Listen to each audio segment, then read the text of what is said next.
ছাত্র জনতার বিজয়ের পর যে হামলা হয়েছে তাতে কোনোভাবেই বিএনপি জড়িত নয় দাবি করে দলটির মহাসচিব মির্জা ফখরুল ইসলাম আলমগীর বলেছেন, বৈষম্য বিরোধী ছাত্র আন্দোলনের সময় সারা দেশে যে গণহত্যা হয়েছে তার তদন্তের জন্য জাতিসংঘে চিঠি পাঠানো হবে।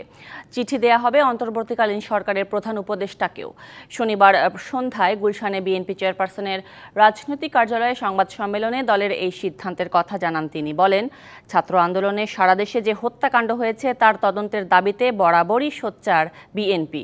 প্রধান বিচারপতি সহ অন্যান্য বিচারপতিদের পদত্যাগ এই মুহূর্তে গণতন্ত্রের জন্য ইতিবাচক বলেও মন্তব্য করেন মির্জা ফখরুল।